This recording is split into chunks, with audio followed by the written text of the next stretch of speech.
Jadi, yang pertama saya akan menjelaskan apa itu anjak piutang. Jadi, anjak piutang adalah suatu kegiatan pembiayaan dalam bentuk dan atau pengalihan serta pengurusan piutang atau tagihan jangka pendek suatu perusahaan dari transaksi perdagangan dalam negeri ataupun transaksi perdagangan luar negeri. Mengetahui bagaimana pengertian dari perusahaan anjak piutang ini, selanjutnya saya akan menjelaskan sistem kerja dari perusahaan anjak piutang. Jadi, proses anjak piutang ini dimulai ketika suatu perusahaan terlibat dalam transaksi jual beli barang atau jasa dengan opsi pembayaran kredit. Pada saat tersebut, kreditur memiliki opsi untuk mengajukan permohonan anjak piutang kepada perusahaan yang menyediakan layanan anjak piutang. Ini biasanya terjadi ketika perusahaan membutuhkan tambahan modal dalam waktu dekat. Perusahaan kreditur akan memanfaatkan piutang mereka dengan menjualnya atau memberikannya sebagai jaminan kepada perusahaan penyedia layanan anjak piutang. Maka, tanggung jawab untuk menagih piutang berpindah dari kreditur asli kepada perusahaan penyedia layanan anjak piutang sesuai dengan syarat yang telah disepakati oleh pihak kreditur dan debitur. Ketika permintaan anjak piutang dari perusahaan debitur atau klien telah disetujui, kreditur asli memiliki kewajiban untuk membayar hutang mereka kepada perusahaan penyedia layanan anjak piutang sesuai dengan jatuh tempo yang telah ditetapkan. Jika semua masalah piutang telah diselesaikan, perusahaan penyedia layanan anjak piutang akan membayar piutang kepada kreditur dengan diskon sesuai dengan perjanjian yang ada. Mekanisme anjak piutang disesuaikan dengan jenisnya yang bertujuan untuk mengurangi risiko yang mungkin timbul dalam proses ini dan menjaga kepentingan semua pihak yang terlibat.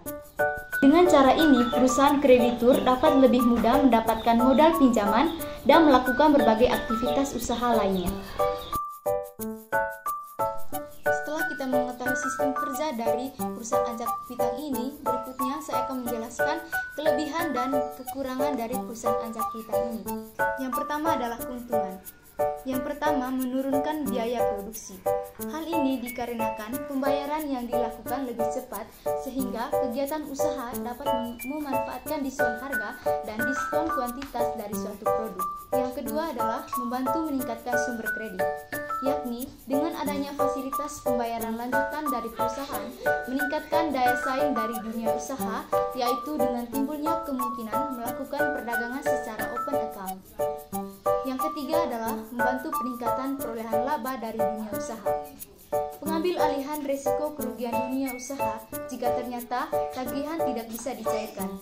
Kemudian, jasa anjak piutang dapat bermanfaat terhadap perusahaan-perusahaan seperti pada perusahaan yang tidak mempunyai jaminan atau kolateral.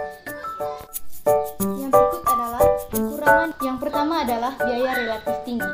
Dengan adanya keterlibatan pihak lain, yaitu pihak perusahaan atau domestik dan luar negeri, dalam hubungan antara klien dengan nasabah, maka bisa jadi akan menambah beban biaya terhadap bisnis yang bersangkutan. Yang kedua, bisnis rentan risiko. Karena hakikat yang melekat dalam institusi anjak piutang seperti tidak adanya anggunan, maka dapat menimbulkan anggapan bahwa faktor bisnis dari perusahaan mengandung risiko yang tinggi terhadap keberhasilan dalam menagih piutang. Yang ketiga adalah menurunkan reputasi. Bagi negara-negara di mana institusi anjak piutang belum memasyarakat, maka dapat menimbulkan kesan seolah-olah klien yang menyerahkan tagihannya kepada perusahaan faktor dalam keadaan kesulitan dan tidak mampu menagih sendiri tagihannya.